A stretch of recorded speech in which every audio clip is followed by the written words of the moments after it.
स्कंद षष्ठी के दिन भगवान कार्तिकेय को प्रसन्न करने के लिए व्रत और पूजा करने जा रहे हैं तो स्कंद षष्ठी की पूजा के समय भगवान कार्तिकेय की कथा का पाठ अवश्य करें। इससे आपको जीवन में आने वाली परेशानियों से मुक्ति मिलेगी। हिंदू धर्म में स्कंद षष्ठी का व्रत भाद्रपद माह में शुक्ल पक्ष की षष्ठी तिथि को हर साल किया जाता है। कार्तिकेय की पूजा हर माह की शुक्ल पक्ष की षष्ठी तिथि के दिन की जाती है। मान्यताओं के अनुसार भगवान कार्तिकेय की पूजा करने से सुख समृद्धि सौभाग्य और सफलता की प्राप्ति होती है। भगवान शिव और माता पार्वती के बड़े पुत्र भगवान कार्तिकेय की पूजा करने से लोगों को सभी प्रकार से रोगों से मुक्ति मिलती है। इस दिन पूजा के दौरान स्कंद षष्ठी की व्रत कथा भी पढ़ी जाती है, जिसको सुनने या पढ़ने से मन को शांति मिलती है। पंचांग के अनुसार भाद्रपद माह की शुक्ल पक्ष की षष्ठी तिथि की शुरुआत 8 सितंबर को रात 7:58 पर होगी। वहीं इस तिथि का समापन 9 सितंबर को रात 9:53 पर होगा। ऐसे में उदय तिथि के अनुसार स्कंद षष्ठी का पर्व 9 सितंबर को मनाया जाएगा। स्कंद षष्ठी व्रत कथा। राजा दक्ष के यज्ञ में भगवान शिव की पत्नी सती यज्ञ में कूदकर भस्म हो गई थी। तब शिव जी तपस्या में लीन हो गए, लेकिन उनके लीन होने से सृष्टि शक्तिहीन होने लगी। तब इस परिस्थिति का फायदा उठाते हुए तारकासुर ने देवलोक में आतंक मचा दिया और देवताओं को पराजित कर चारों तरफ भय का वातावरण बना दिया। तब सभी देवता मिलकर ब्रह्मा जी के पास गए और उनसे हल पूछा। ब्रह्मा जी ने कहा कि शिव पुत्र के द्वारा ही तारकासुर का अंत होगा। तब देवता भगवान शिव को पूरी बात बताई। भगवान शंकर पार्वती की परीक्षा लेते हैं और पार्वती की तपस्या से प्रसन्न होकर उनसे शादी करते हैं। उसके बाद भगवान शिव और पार्वती की संतान हुई। उसका नाम कार्तिकेय रखा गया।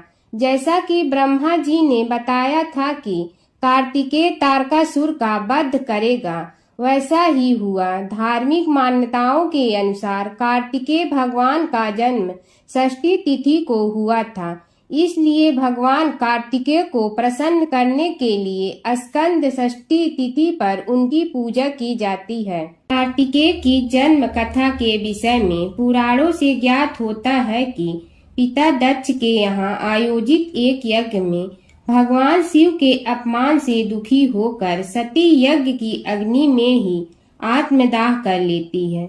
उनके ऐसा करने से सृष्टि शक्तिहीन हो जाती है। तब दैत्यों का अत्याचार और आतंक फैल जाता है और देवताओं को पराजय का सामना करना पड़ता है, जिस कारण सभी देवता भगवान ब्रह्मा के पास पहुँचते हैं और अपनी रक्षार्थ उनसे प्रार्थना करते हैं। ब्रह्मा उनके दुख को जानकर उनसे कहते हैं कि तारक का अंत भगवान शिव के पुत्र द्वारा ही संभव है। परंतु सती के अंत के पश्चात भगवान शिव गहन साधना में लीन हुए रहते हैं। इंद्र और अन्य देव भगवान शिव के पास जाते हैं। तब भगवान शंकर पार्वती के अपने प्रति अनुराग की परीक्षा लेते हैं और पार्वती की तपस्या से प्रसन्न होते हैं और इस तरह शुभ घड़ी और शुभ मुहूर्त में शिव जी और पार्वती का विवाह हो जाता है। इस प्रकार कार्तिकेय का जन्म होता है। कार्तिकेय तारकासुर का वध करके देवों को उनका स्थान प्रदान करता है। पुराणों के अनुसार षष्ठी तिथि को कार्तिकेय भगवान का जन्म हुआ था, इसलिए इस दिन स्कंद भगवान की पूजा का विशेष महत्व है। कार्तिकेय स्वामी सेनाधिपति हैं, शक्ति के अधिदेव हैं। प्रतिष्ठा, विजय, व्यवस्था, अनुशासन सभी कुछ इनकी कृपा से प्रसन्न होते हैं। कृतिकाओं ने इन्हें अपना पुत्र बनाया था, इस कारण इन्हें कार्तिकेय कहा गया। देवताओं ने इन्हें अपना सेनापतित्व प्रदान किया। मयूर पर आसन देव सेनापति कुमार कार्तिकेय की आराधना उपदेष्टा कुमार कार्तिकेय ही हैं तथा यह पुराण सभी पुराणों में सबसे विशाल है। एक बार शंकर भगवान ने पार्वती के साथ जुआ खेलने की अभिलाषा प्रकट की। खेल में भगवान शंकर अपना सब कुछ हार गए। हारने के बाद भोलेनाथ अपनी लीला को रचते हुए पत्तों के वस्त्र पहनकर गंगा के तट पर चले गए। कार्तिकेय जी को जब सारी बात पता चली तो वह माता पार्वती से समस्त वस्तुएं वापस लेने आए। इस बार खेल में पार्वती हार गई तथा कार्तिकेय शंकर जी का सारा सामान लेकर वापस चले गए। अब इधर पार्वती भी चिंतित हो गई कि सारा सामान भी गया तथा पति भी दूर हो गए। पार्वती जी ने अपनी व्यथा अपने प्रिय पुत्र गणेश को बताई तो मातृभक्त गणेश जी स्वयं खेल खेलने शंकर भगवान के पास पहुँचे। गणेश जी जीत गए तथा लौटकर अपनी जीत का समाचार माता को सुनाया। इस पर पार्वती बोली कि उन्हें अपने पिता को साथ लेकर आना चाहिए था। गणेश फिर भोलेनाथ की खोज करने निकल पड़े। भोलेनाथ से उनकी भेंट हरिद्वार में हुई। उस समय भोलेनाथ भगवान विष्णु व कार्तिकेय के साथ भ्रमण कर रहे थे। पार्वती से नाराज भोलेनाथ ने लौटने से मना कर दिया। भोलेनाथ के भक्त रावण ने गणेश के वाहन मूषक को बिल्ली का रूप धारण करके डरा दिया। मूषक गणेश जी को छोड़कर भाग गए। इधर भगवान विष्णु ने भोलेनाथ की इच्छा से पासा का रूप धारण कर लिया। गणेश जी ने माता के उदास होने की बात भोलेनाथ को कह सुनाई। इस पर भोलेनाथ बोले कि हमने नया पासा बनवाया है। अगर तुम्हारी माता पुनः खेल खेलने को सहमत हो तो मैं वापस चल सकता हूँ। गणेश जी के आश्वासन पर भोलेनाथ वापस पार्वती के पास पहुँचे तथा खेल खेलने को कहा। इस पर पार्वती हंस पड़ी। वह बोली, अभी पास क्या चीज है जिससे खेल खेला जाए। यह सुनकर भोलेनाथ चुप हो गए। इस पर नारद ने अपनी बीड़ा आदि सामग्री उन्हें दी। इस खेल में भोलेनाथ हर बार जीतने लगे। एक दो पासे फेंकने के बाद गणेश जी समझ गए तथा उन्होंने भगवान विष्णु के पासा रूप धारण करने का रहस्य माता पार्वती को बता दिया। सारी बात सुनकर माता पार्वती जी को क्रोध आ गया।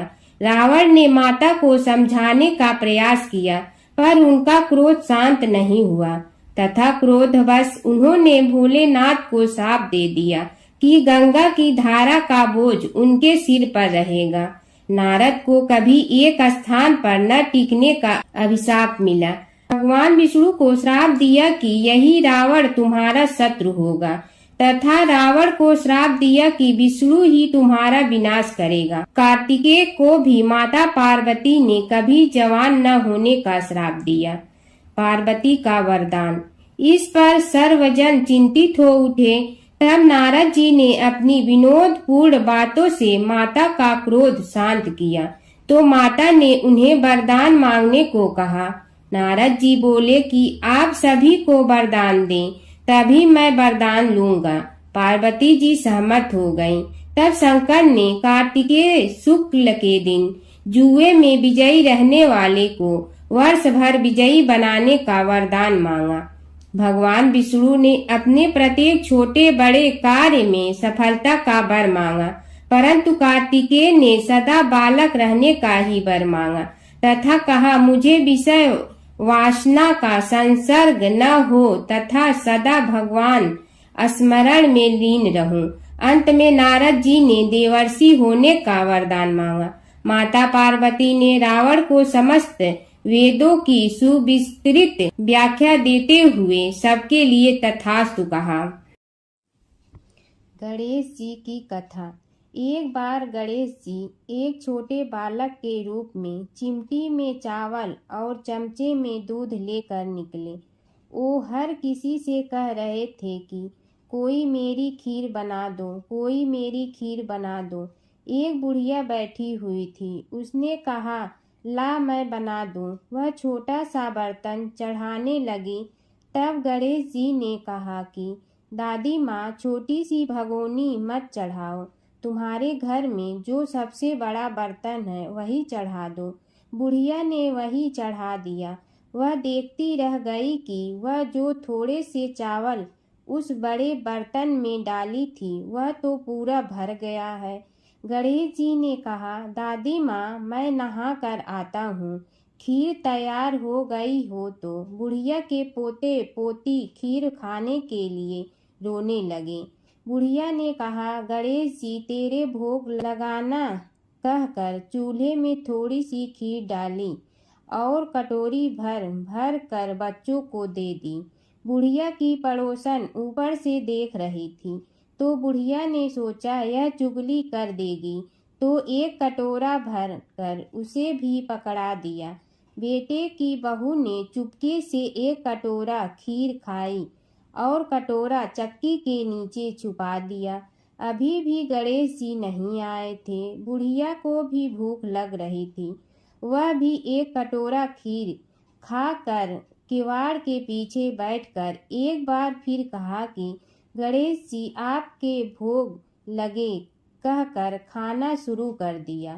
तभी गणेश जी आ गए। बुढ़िया ने कहा, आ जा रे गणेशिया, खीर खा ले, मैं तो तेरी ही राह देख रही थी। गणेश जी ने कहा, दादी माँ, मैंने तो खीर पहले ही खा ली। बुढ़िया ने कहा, कब खाई?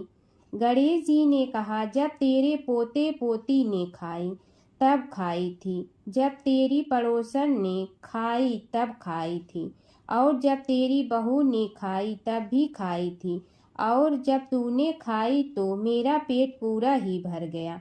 बुढ़िया ने कहा, बेटा, और सारी बात तो सोच, पर बहू बेचारी का तो नाम मत लो। वह तो सुबह से काम में लग रही है, उसने फिर खीर कब खाई?